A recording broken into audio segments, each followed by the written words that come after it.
Assalamualaikum warahmatullahi wabarakatuh. Salam sejahtera again. Welcome back to Isayaku channel. Jangan lupa subscribe, like, share dan komen. Okay, terima kasih yang mana dah singgah ke video kali ni. Terima kasih. Dan yang dah subscribe, dah like, dah komen. Jangan lupa kan, like, share, komen. Subscribe free saja, tak ada kena bayaran apa-apa. Terima kasih yang dah sampai. Harap korang menonton sampai habis video kali ini. Hari ni lain sikit. Hari ni adalah cerita informasi lah.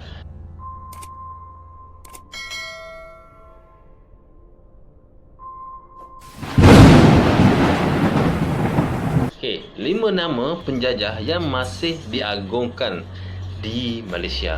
Okay, kalau kita tengok kesan penjajahan dekat tanah air kita ni memang meninggalkan impak yang mendalam yang dapat kita lihat sehingga hari ni kan. Okay, tanah Melayu ni merupakan antara kawasan yang paling lama dikuasai oleh penjajah luar. Dipindah-pindahkan hak milikannya sesuka hati dari satu tangan ke tangan yang lain, sehinggalah terbentuknya apa yang kita kenali sekarang, iaitu negara kita Malaysia. Bagi ramai orang, sesetengah orang lah, mengagungkan sakibaki era penjajahan ni merupakan satu penghinaan kepada masyarakat kita sebenarnya.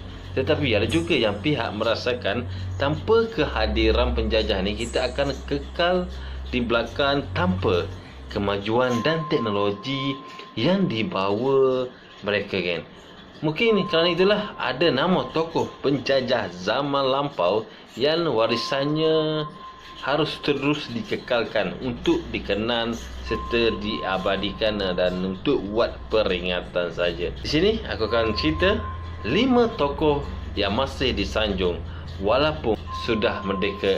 Pertama ni John Frederick Dickson. Masih strategik, kawasan yang dinamakan sebagai Tanjung di kalangan penduduk setempat membolehkan kegiatan ekonomi berdasarkan kayu bakau dijalankan di sana. Kayu bakau yang ditebang akan diproses untuk dijadikan arang yang akhirnya dijadikan bahan dagang perniaga dari China, Arab dan juga India kan. Okay, disebabkan oleh aktiviti perdagangan yang rancak, kerajaan British melalui setiausaha mereka, Sir John Frederick Dickson memulakan usahanya untuk membina satu pelabuhan di Pekan Tanjung bagi memudahkan kapal-kapal ni berlayar kan. Bagi memudahkan perhubungan darat pula, sebuah laluan kereta api menghubungkan Tanjung dengan Sungai. Perang Garduan daripada Oxford, Dickson memulakan khidmat bersama kerajaan Britain sebagai penulis. Sekitar dekad 1850-an sebelum mula menjadi setiausaha Britain di Singapura sehingga dia meninggal dunia pada tahun 1891. Okay. Sepanjang dia berkhidmat ni kan, beliau lebih banyak memangku tugas gubernur ekoran ketiadaan pegawai dalam jawatan tersebut. Okay. Usaha beliau membangunkan ekonomi Pekan Tanjung menjadi legasi utama dekat Malaysia kita. Okay, selepas selesai projek besar-besaran yang memodenkan Tanjung dikatakan setelah 2 tahun selepas kematian beliau kan. Nama Tanjung digantikan dengan nama baru iaitu Port Dickson. Bagi memperingati jasa beliau kepada masyarakat di sana yang sebenarnya telah lama meniaga sebelum kedatangan beliau lagi. Nombor 2, Raja George III. Raja George III ni yang memerintah Britain dan Ireland merupakan antara individu yang paling banyak lokasi dinamakan sempena nama beliau kan. Sehingga kini terdapat 50 buah bandar atau pekan yang dinamakan Georgetown bagi merhormati beliau. Salah satunya terletak di Pulau Pinang, hasil ciptaan Francis Light. Dilahirkan pada 4 Jun tahun 1738, George William Frederick ni mula memegang tampuk kuasa di Great Britain kan, dan Ireland sejak tahun 1760. Semasa masih memerintah, Raja George III juga berjaya menyedia penggabungan 2 badan parlimen di Great Britain dan Ireland menyaksikan Pentadbiran kedua-dua kawasan ini digabungkan di bawah satu badan pemerintah kan. Okey. Pemerintahan beliau turut terpalit dengan titik hitam ekoran kegagalan Great Britain untuk terus mengekalkan penguasaan mereka di kawasan koloni Amerika Syarikat selepas tewas dalam peperangan saudara yang dimulakan gerakan pemberontakan mengakibatkan Britain hilang Amerika Syarikat. Okay, pada penghujung dekad pemerintahan beliau, George III ni mula mengalami masalah mental kan, akibat penyakit porfiria yang mengakibatkan beliau hilang kemampuan untuk mengingati kan. Mula buta dan pekat. George III ni meninggal dunia ketika masih bergelar raja, diganti dengan anaknya, Raja George IV. Santo Pau, gereja dan Bukit Saint Paul kini cukup terkenal sebagai pelancongan di Melaka. Belum dinamakan dengan nama tersebut, nama asalnya adalah Bukit Melaka kan. Siapakah Saint Paul atau Santo Paul yang disanjung-sanjung ni kan? Santo Paul ni adalah antara pendakwah terawal ajaran Yesus Kristus, cukup dikenali dengan gelaran Saint Paul dan seorang yang bertanggungjawab menyambungkan ajaran macam berdakwah lah, macam kita kan agama Islam kan. Okey. Oleh kerana tu di kalangan masyarakat Kristian, nama Santo Paul ni merupakan antara nama besar yang diorang hormati. Dilahirkan dengan nama Saudi Tarsus, kini di Turki. Legasi terbesar Santo ni pada masyarakat Kristian sekarang adalah hasil tulisan beliau yang terkandung dalam surat karangannya, menjadi rujukan utama dalam kitab Perjanjian Baru. Ada juga banyak juga pihak di kalangan masyarakat Kristian yang merasakan apa diajarkan oleh Santo Paul ni merupakan detik sebenar lakunya korupsi kepada ajaran asal dibawa oleh Yesus Kristus.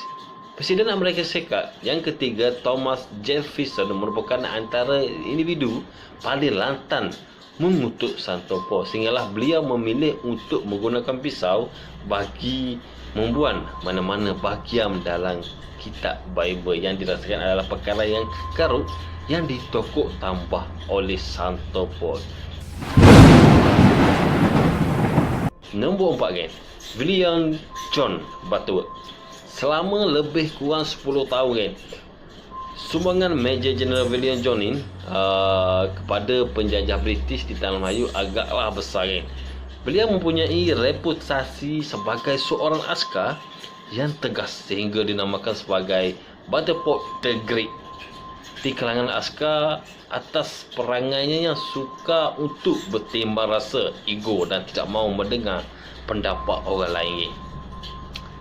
Okay, dalam aspek pembangunan, sumbangan beliau tidak boleh dinafikan. Hadir ke Semenanjung Tanah Melayu selepas menggalas tanggungjawab mengkepalai tentera British di Madras kan. Major General Butterworth ni membuktikan kemampuannya menangani konflik di kalangan peniaga Cina di Singapura yang terjadi sekitar tahun 1954. Bagi membantu situasi lanjutan, Butterworth ni turut menubuhkan pasukan sukarelawan pertahanan negeri Selak pertama di mana beliau bertindak sebagai kolonel. Butterworth naik sebagai governor kepada kumpulan Prince of Wales, Singapura dan Melaka pada 17 Mac 1843 kan. Bagi menghargai sumbangannya kepada kuasa kolonial, sebuah bandar bernama Bagan di Pulau Pinang ditukarkan kepada Butterworth bagi mengingati jasanya kan.